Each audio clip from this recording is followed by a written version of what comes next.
intimate conversations with today's thought leaders, change makers, and disruptors, all to bring you tools, strategies, and insightful perspectives on both personal and business growth, revealing the humanness and of success and challenge. Now, for those that are new to the show, I'm Sally A. Curtis from Monetize Your Content. We work as an agency with brilliant individuals to help them monetize their content. What we're best known for is turning books into 2 years' worth of dynamic social media posts. We help to save you time, maximize your assets, so you're the obvious expert, sought after and sold out within your industry.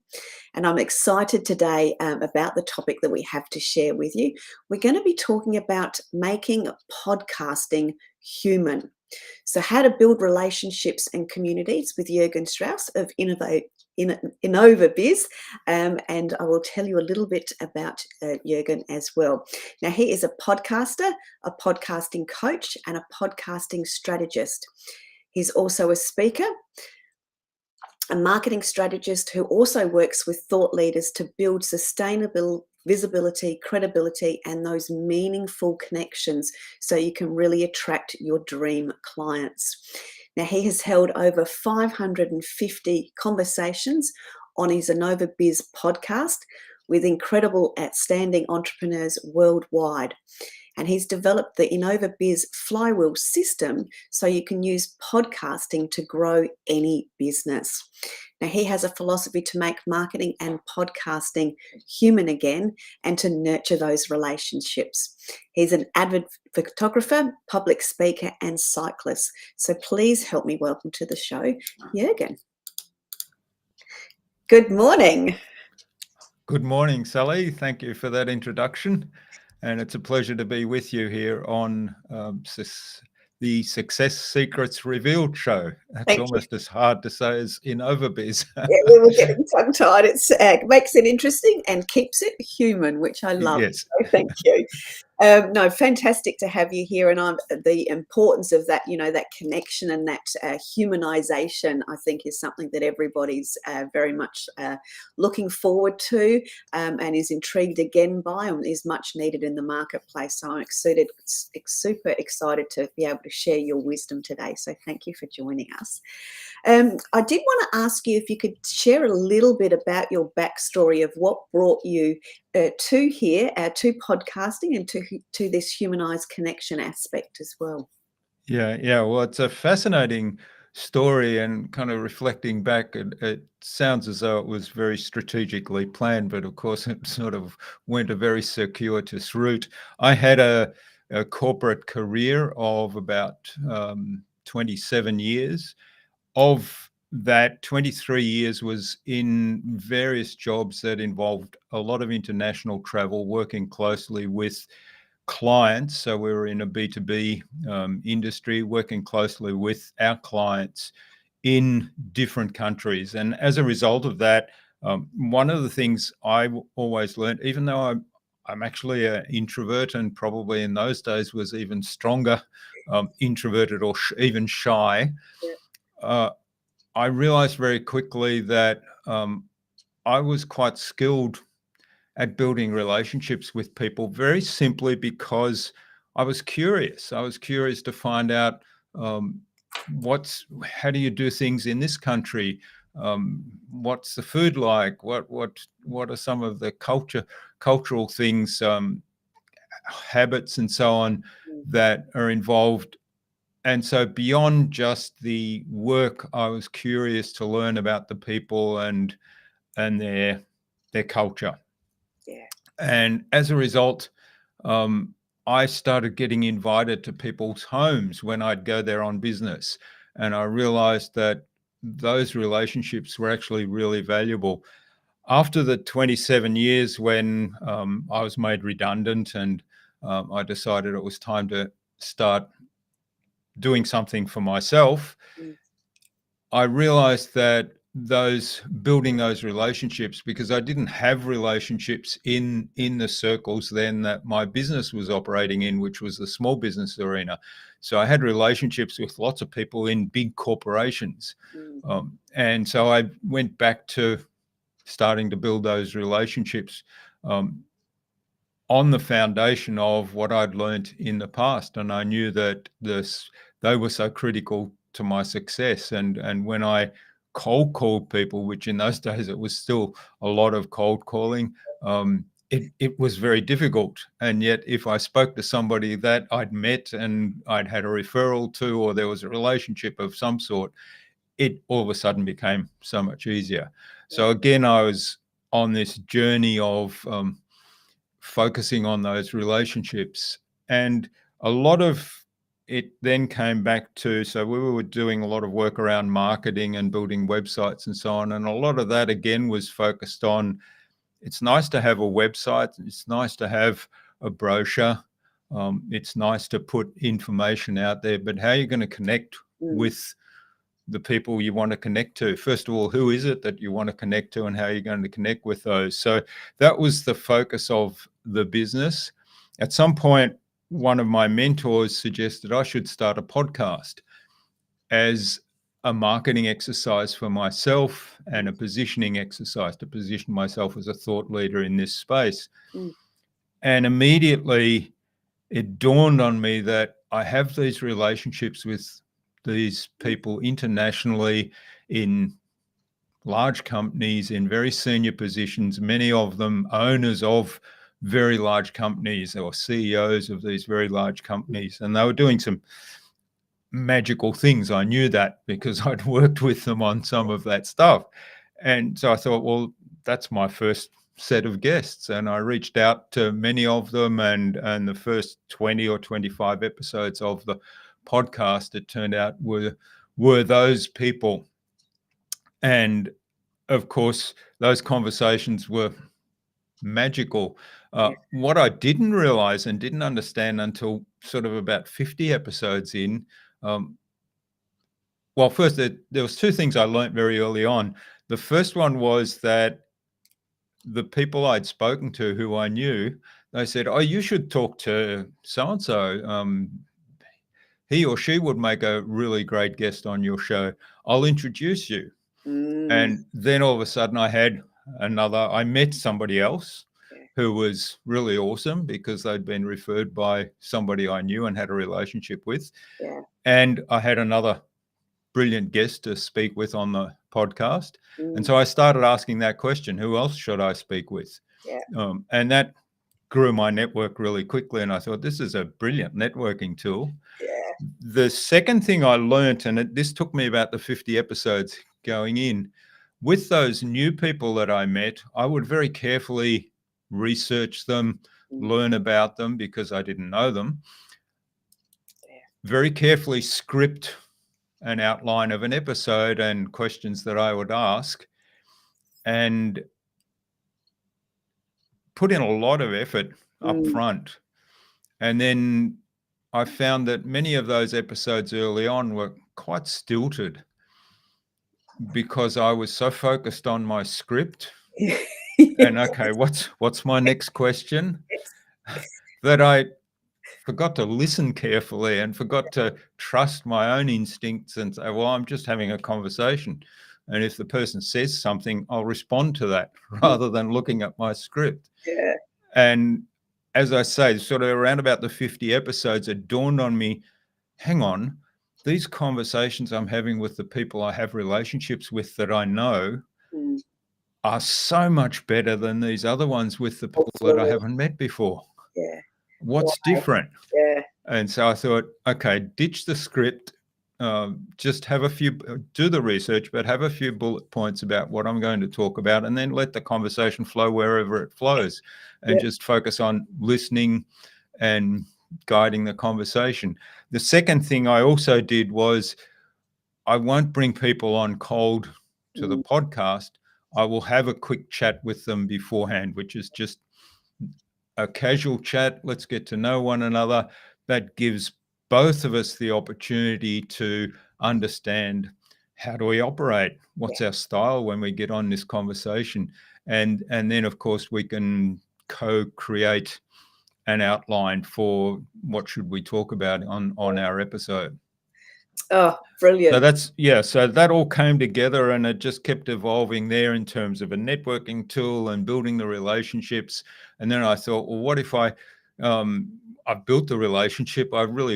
It's no good sort of saying, well, goodbye, I don't want to talk to you ever again. Yeah. That's a new connection. So let's nurture that relationship, because who knows where that will lead.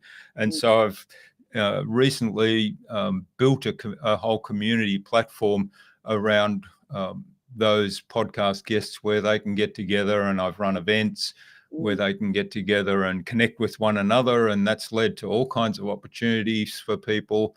And that's where we're at today with the business. Yeah, no, and I want to attest to that, because there's something magical about receiving an email that says, "Hey, Sally, meet such and such. I just think you guys should connect." And I've certainly had a number of those, and the conversations that have come from them have been, as you said, magical. And there's a certain amount of like-mindedness, there's a certain amount of camaraderie even before we get into the conversation, because we've come from that similar and same community with the same ethos. So yeah, thank you very, very much for that. Something that I just wanted to touch on, because there's always in sales and marketing, there's always that conversation of we need to have a script. And most people, and I agree to a sense, we need to have a script, but I think it's actually not a script. I think you identified it's actually an outline that gives us comfort and is not designed to overcomplicate things, and then when we get stilted. So, and I think you've also addressed that you do still have that sort of that outline of dot points of when you've done the research with somebody. So that. Would that be your secret sauce, I suppose, for creating the fluidity that you have with your podcast, is do really great research, but allow things to go wherever they go? Yeah. It's important to have prepared beforehand, to know enough about the person. And there's mixed views about this. Some people say, well, I don't want to know anything about them because I want the podcast interview to be the discovery. And that's fine if that's the purpose. My purpose is I've banned the word interview, because I say it's a conversation. It's not Sally question 1 and then I get an answer, and then, okay, Sally question 2. To me, that's an interview. What I want to do in my podcast is have a conversation. And ideally, I'd love to have a conversation where people say, the guest says to me at the end, well, gee, I've never been asked that in that way, or I've never been asked that question before, or I've never thought of it in that way. When I get a response like that, I go, yes, because I want to kind of shed light on and bring out ideas or concepts or wisdom that maybe they take for granted or haven't shared before, because it's something that they take for granted usually. I totally agree with that. I find that when you do speak to thought leaders and they're just doing their thing and they're in their own space, if they're in a genius, they don't realise how highly valuable their insights and their wisdom is to somebody else that has no concept or can't possibly do the thing that they do so easily and effortlessly, which is why they don't value it in the same way that somebody else does. So, yeah, that's right. Great insight in that. So I'd also like you to sort of talk a little bit as to why podcasting is so effective, and why it's such. Obviously, you've covered some of that, but why? I think we hear both sides of it. Oh, podcasting's, it's done. People are already doing it. There's too many again. It's not the right time. But I know you've got some statistics and you've got some sort of some insights around why podcasting is still a great business building tool. So can you share some of that insight as well with us? Sure. There's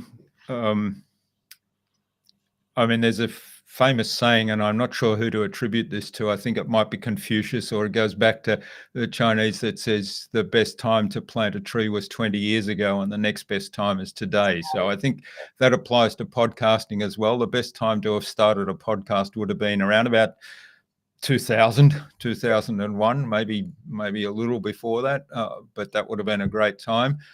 If you didn't start then, the next best time, if you haven't already got one, is now. The reason podcasting is, or one of the reasons podcasting is still a great medium to get involved in, people, oh, my screen just went blank. People don't have any argument with blogging or posting on social media. And I'm not sure what the numbers are of posts on social media, but I know there's over 600 or 700 million blog posts on the internet. That's a lot to add one to and expect my blog post that I've just added to that 600 or 700 million to kind of hit the mark in terms of getting attention and getting my message across. The number of active podcasts, and this is, I think this is 2 or 3 years old, this number was about 2 or 3 million. So it might be, let's say it's 3 to 4 million. That's still a lot less than the 600 or 700 million blog posts. So there's still a lot of room for new podcasts. The key is to be really clear about who your audience is, who you're speaking to, and what your message is and how that's going to transform those people you're speaking to, and then provide value and be consistent with that. That's why I think there's still an opportunity there with podcasting, mixing the two. Obviously use a blog to promote the podcast. The other thing about podcasts, which is different to a lot of other media, even video, I mean, video is very powerful. Podcasting, people listen to podcasts while they're doing other things. I mean, a lot of people I see them wearing these fancy earphones when they go out for a walk. Now, some people are listening to audiobooks, but many are listening to podcasts. You can listen to podcasts while you're cleaning the house, while you're doing other things. And that makes it a medium which people will consume with ease. All the time. Whereas video, they've got to set aside time and they've got to pay full attention. They can't be doing other things. And reading a blog is very similar. So podcasting certainly has a very unique place there. And the other part of it, as somebody said to me, it's scalable intimacy. And I thought, I like that too. I like that too. Because as a podcaster, you're in the ears of your audience, of every single member of your audience. So it's that close relationship. And if you can bear that in mind as you're podcasting, and this is why I sort of love to have these conversations, because I think if we're having a really good conversation and we're drawing some gems of wisdom out of each other, and one listener is kind of eavesdropping on the conversation and getting a lot of value out of that, and having that relationship, I think is really powerful. Yeah, I'm just going to add to that, and I absolutely love that scalable intimacy. Is one of the things we talk about is being easy to consume. So obviously, from a content perspective and a relationship perspective, podcasting is easy to consume when, as you've identified, when people are doing other things. Being with that scalable intimacy and being easy to consume, that actually makes you easy to buy. Which is the outcome. So I really, really love that. You've also mentioned another little favorite word of mine, which was consistency. So I'm going to ask you, is there an ideal frequency? I understand the consistency part, but is there an ideal frequency for a podcast? Can you get away with doing it once a month? Does it have to be every week, every fortnight? What's your views on that? My view on that is it depends. The standard answer. You need to know your audience. I mentioned that before. You need to know what are they looking for, and it's really what are the audience comfortable with? What would they expect? So whether it's once a day, once a week, once a month, is probably less important as long as it's a good match for that audience. The consistency part is the key thing. Yeah. So I've had times where in the early days where I was doing once a week and I skipped a week every so often because I didn't have my process to the point where I had guests lined up 6-8 weeks in advance. And every now and then I'd be in a hand-in-mouth situation and I'd be, okay, this week I don't have a guest. Should I do a solo episode? I couldn't really think of, there wasn't anything that really inspired me to talk about. And so I put some pressure on myself a couple of times to put out an episode that was perhaps not all that good. And at some point I thought, well, it's probably better just to skip that week rather than put out an episode that I'm not comfortable with, that it's adding value or that I'm showing myself from my best. So I skipped a week. Now, what I learned very quickly was I would get contacted by people and saying, what's going on? Is something wrong? Where's your podcast episode this week? So the consistency part is really important. And in that sort of instance, I would almost, if I had that to do over again, I would almost just jump on and say, look, I don't have really anything great to talk about this week, so we're going to just have a short 15-minute episode rather than my normal 1-hour conversation. Here's what's going on in my world. I'd love to hear what's going on in your world, and just kind of invite a conversation with the audience. And so the value there is simply reminding them that I'm here rather than giving a nugget of wisdom this week. So, and whereas in those days I was thinking of the pressure, every episode has to be a nugget of wisdom. So I think it comes back to what is the audience expecting? And once you set a frequency, then be consistent with that. Thank you for that. And I don't do seasons, but I know a lot of people do seasons, and that's perfectly okay as long as you make that clear for your audience. Okay, this is going to be season 1. We'll do, let's say, 10 episodes, and then at episode 10, you basically let them know, okay, we're going to take a 2-month break, and then we'll be back with season 2. So that's being consistent, even though you're spacing them out. I think that insight around the, just letting your audience know, even in that 15 minutes, it still sits within that consistency. And I've been in the same boat myself, where I've had gaps and have gone missing in action, and I've had the, where are you? Are you all right? And it's like, I'm fine.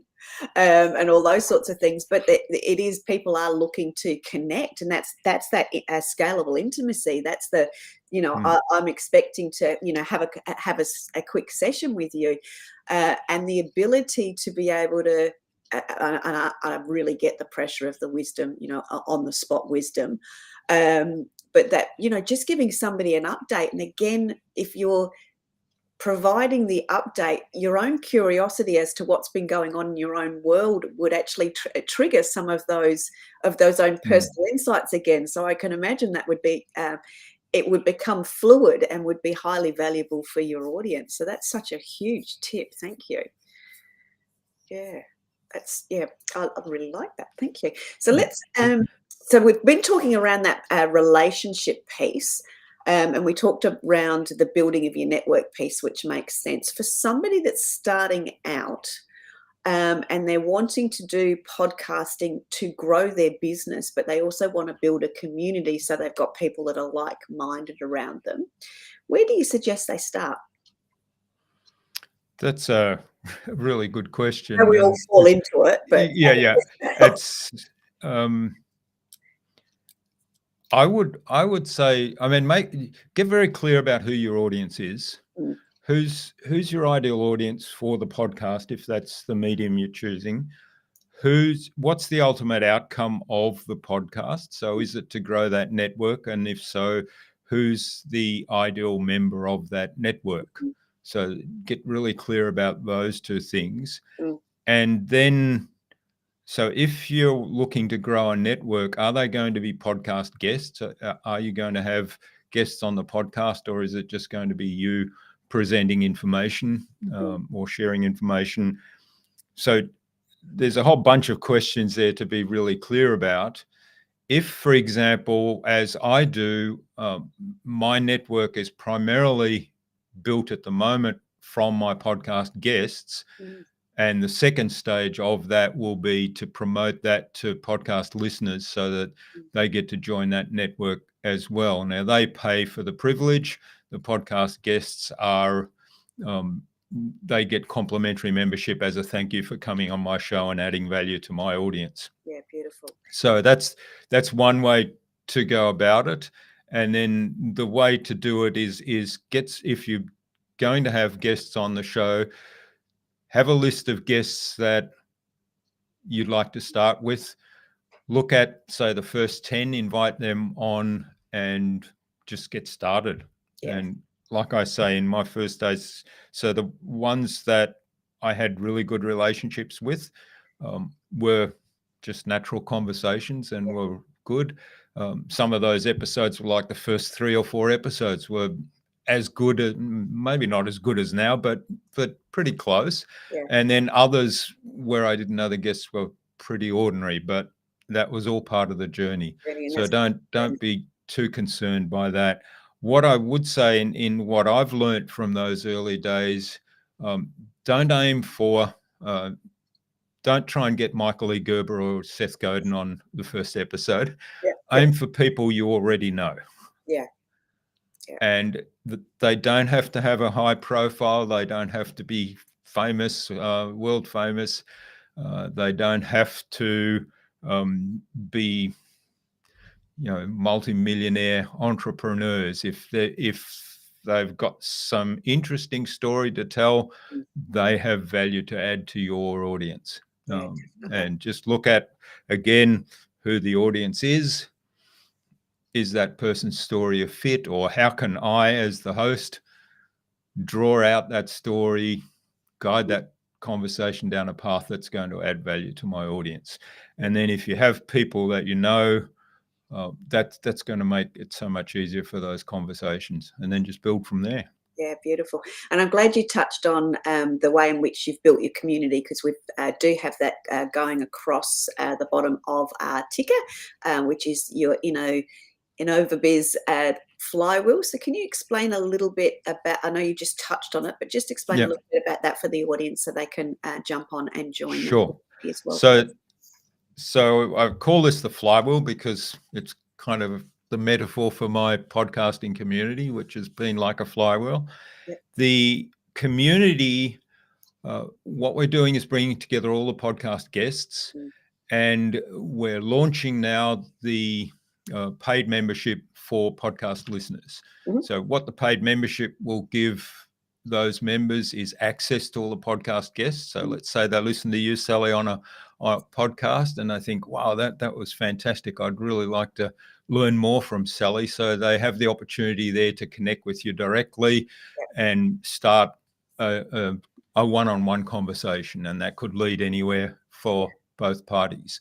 That we also do inside the community, we have regular what I call connection events, and it's not networking, but it is networking. It's networking at a deeper level because I facilitate conversations that jump straight past the, my name's Jürgen, I'm a podcaster, and what do you do, Sally, kind of start up to answering some question that gets us to a level where we feel comfortable with one another, and we get a pretty strong sense of what our values and beliefs are, and whether or not we hit it off, so that out of a 2 or 3 minute conversation, we can very quickly make a decision. Hey, we want to have a one-on-one conversation outside this event because I think we've got some things we could explore together. Or if not, then hey, this was fun. Yeah. So that's my aim with those. So we have those kind of events regularly, and they've led to some amazing opportunities, even sort of 6-figure business outcomes from just that one little conversation. Yeah. We also have run some masterclasses, and so far I've done masterclasses, and I've done things like ChatGPT, and how do you actually use ChatGPT when you're somebody who believes so strongly in relationships? How do you actually work with a machine? And so some innovative kind of things like that. And I'm working now on setting up more masterclasses, bringing in experts. So all my podcast guests are experts in particular fields, and they're very diverse in what they cover. So bringing guest experts in to cover a wide range of different areas is the next thing.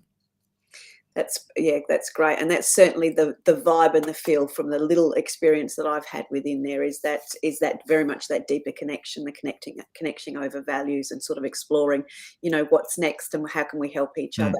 Now, I'm sure it's you, and I'm putting myself on the spot. You have a particular question that you ask at the end of that as it relates to what's next, which is something along the lines of how can I support you. Isn't that your very special question? Well, I have a couple of things that I do at the end. Well, the first one is who else should I get on the podcast and why? Yes. So I get them to actually explain why they think this person would make a great guest. Yeah. And then I say, well, that sounds fantastic. Can you get me an introduction? So that's my networking step. Yep. I also have, and this all happens now outside of the recorded part of the podcast, so you won't hear that on the latest episodes, because we do that in the debrief. The other part of the debrief is I ask, how was the conversation for you? And get their feedback on how they felt around the conversation. Then I ask them, what did I do well, and what can I do better? What can I improve on?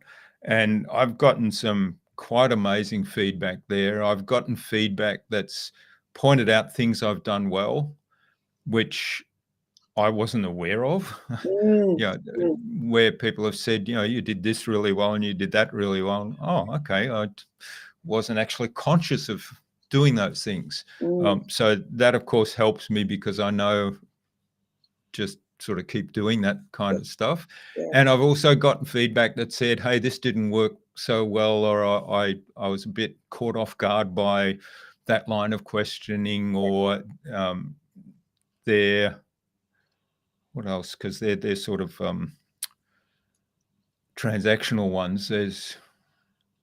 I can't think of anything that was relational based. Most of them are transactional ones, but there have been people have given me feedback on, I'm getting too many reminders, or one of your reminders said in 2 days, but it actually came out 24 hours earlier. So little things like that, because the whole process of reminders and emails going out is automated, so that every now and then there'll be an error that crept in somewhere, and unless somebody actually says it and tells us, we don't know. So that's been really valuable. So that feedback question is really good.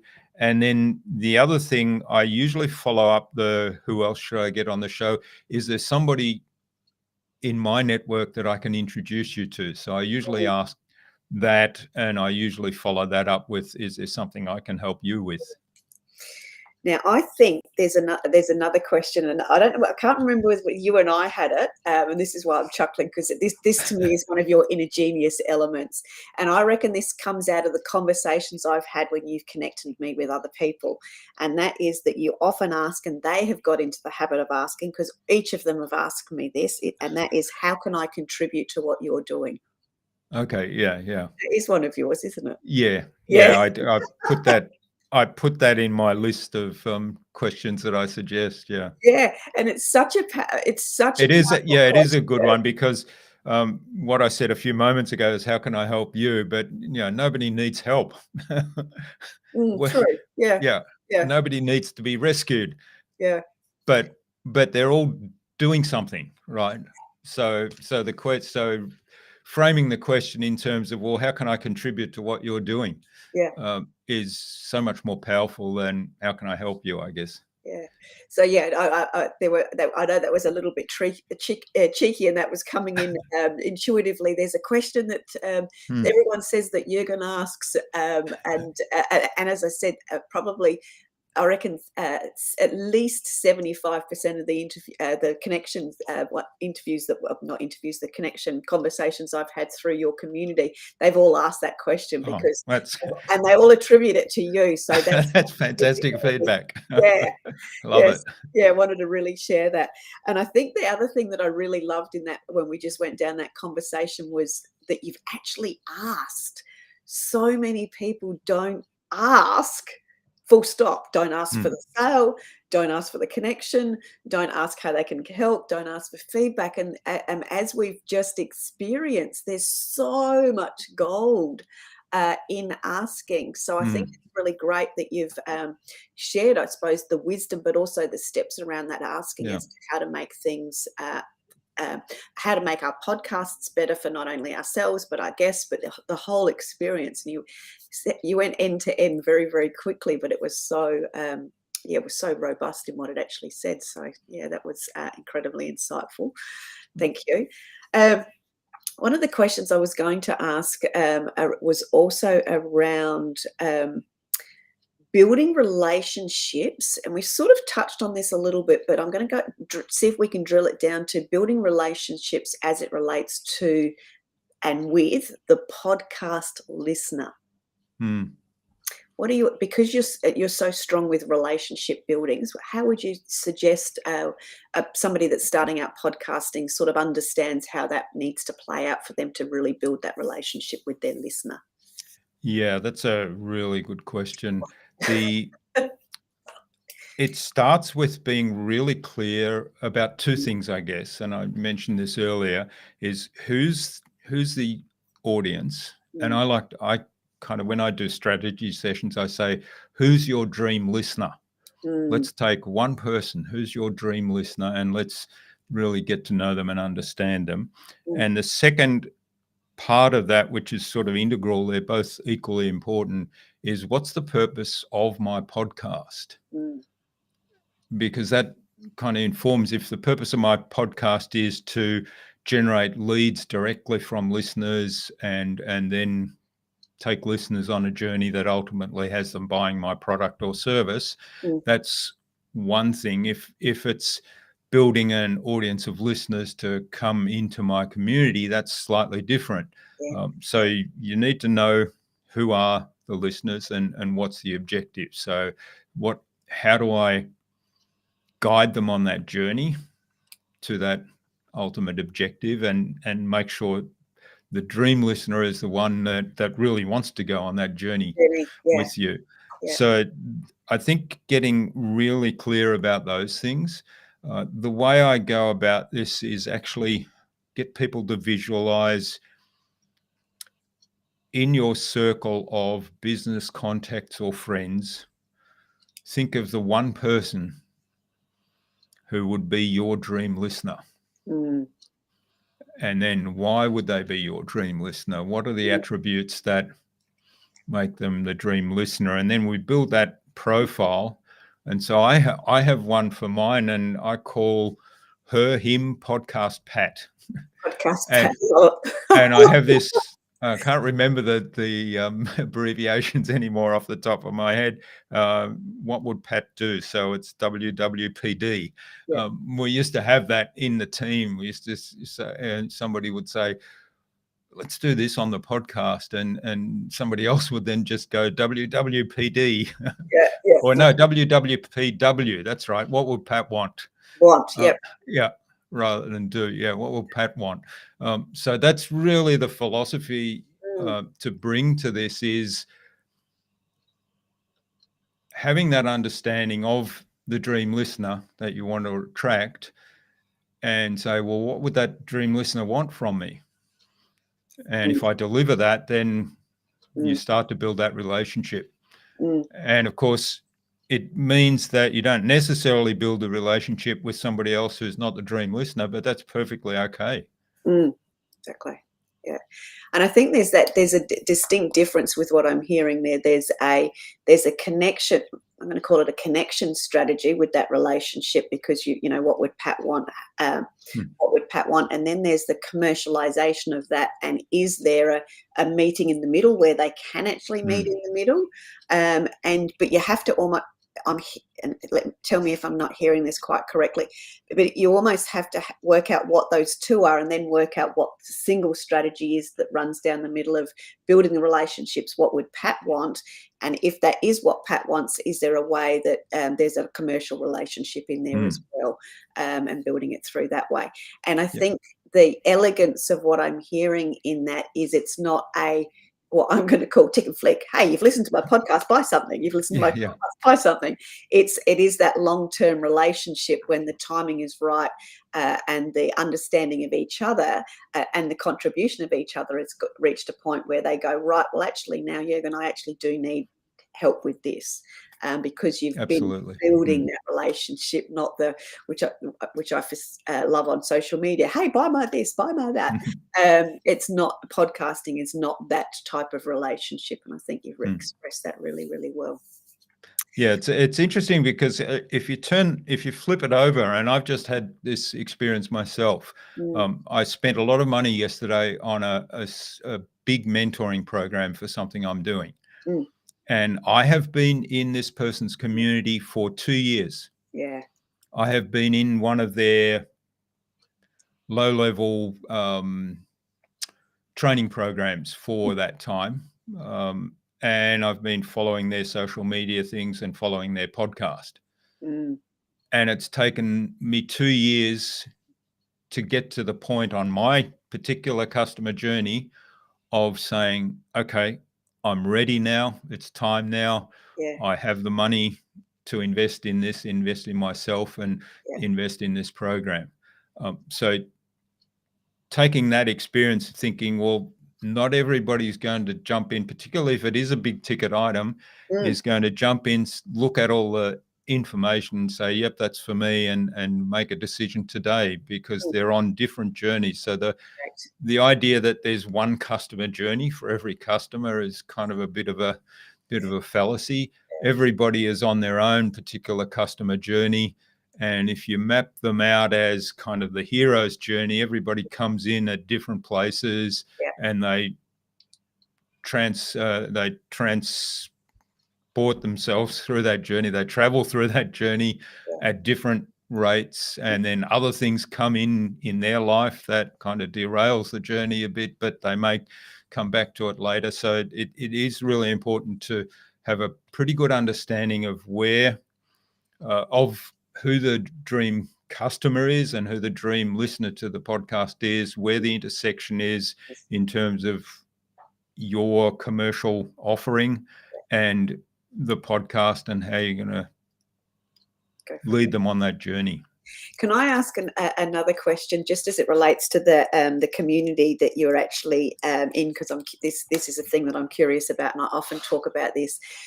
You were in that, so you've been consuming that thought leaders' ideas for the last 2 years. You've been involved in the community. Have you actually referred, and this is sort of a yes/no question, and then I'll lead into the next one. Have you actually referred other people into the community of the low-level thing that you were doing? Yes. Remember? Yeah. So this is one of my points I always speak about when, as it relates to being easy to consume and therefore easy to buy, is we are often, through that easy to consume phase, we are often gifted with the client that we currently have with their referrals and their loyalty way before we get the big ticket item.